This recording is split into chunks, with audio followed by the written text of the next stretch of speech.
نظر آتی ہے، بعد پتجھڑ کے پھولوں پہ تتلیاں نظر آتی ہے، یہی سوچ کر اشکوں کے دریا بہاتی ہے کہ بہتے ہیں جب آنسو تبھی خوشیاں نظر آتی ہے۔ عزیزان قوم ملت اور حسن فضلی کے چہکتے مہکتے میرے ساتھیوں، السلام علیکم ورحمۃ اللہ وبرکاتہ۔ جناب صدر، آج میری تقریر کا عنوان ہے علم بغیر محنت و مشقت کے حاصل نہیں ہوتی۔ یعنی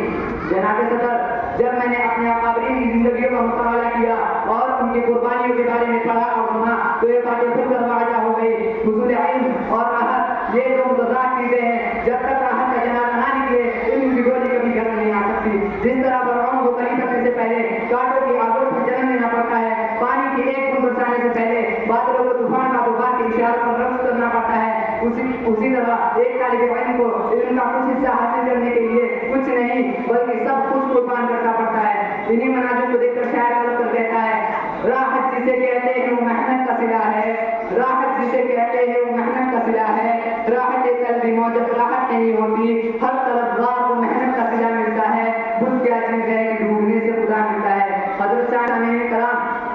تاریخ مشاہد ہے کہ جو بھی تحصیل علم کے لیے نکلا اسے محنت و مشقت کی غیر عبادتوں سے گزرنا پڑا ہے۔ ایک بچے کی نسل مما کے لیے ممتا کی گود میں راحت کی ضرورت ہوتی ہے، لیکن حضرت موسیٰ علیہ السلام کو نبوت سے نوازنا تھا، وہی اپنے علیہ فاتح یعنی سمندر کی گود میں جانا پڑا اور حصول علم کا گھر بار چھوڑ کر حضرت موسیٰ علیہ السلام کو دریا کے کنارے حضرت خضر علیہ السلام کی صحبت میں سفر کرنا پڑا۔ طوفان کر رہا تھا میرے عزم کا طواف، طوفان کر رہا تھا میرے عزم کا طواف، دنیا سمجھ رہی تھی کشتی بھور میں ہے، غرامی قدر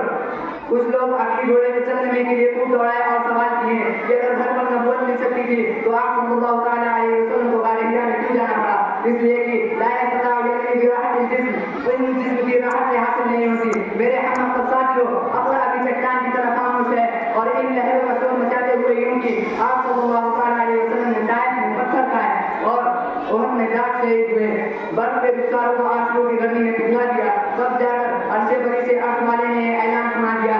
ان مع العسر یسرا، بے شک ہر مشکل کے ساتھ آسانی ہے۔ میرے عزیز ساتھیوں، علم اگر بغیر محنت و مشقت کے حاصل ہو جاتی تو امام بخاری رحمۃ اللہ علیہ کو طلب حدیث کے لیے مصر کی یاد جیسے دور دراز ملکوں کا سفر نہ کرنا پڑتا۔ علم اگر گھروں کے بستر میں حاصل ہو جاتی تو امام عبداللہ بن مبارک رحمۃ اللہ علیہ کو 4 مہینے طلب حدیث طلب قرآن کے لیے پیدل سفر نہ کرنا پڑتا۔ علم قربانی چاہتا ہے، چاہے وہ مال کی ہو یا وقت کی یا اپنے عزیز و اقارب کی۔ امام یحییٰ بن معین رحمۃ اللہ علیہ کے بارے میں آتا ہے کہ آپ نے 10.5 لاکھ درہم علم حدیث کے لیے خرچ کر دیے اور آخر میں چپل تک باقی نہ رہی۔ جناب صدر، میں اس شعر کے ساتھ اپنا پیغام حاضرین کو دینا چاہتا ہوں کہ آپ بس محنت کیجیے، حالات پر مت روئیے، جو ہے اسی میں کامیابی کا راستہ تلاش کیجیے۔ دیار عشق میں اپنا مقام پیدا کر، دیار عشق میں اپنا مقام پیدا کر، نیا زمانہ نئے صبح و شام پیدا کر، میرا طریقہ امیری نہیں فقیری ہے، خود ہی نہ بیچ کر بھی میں نام پیدا کر۔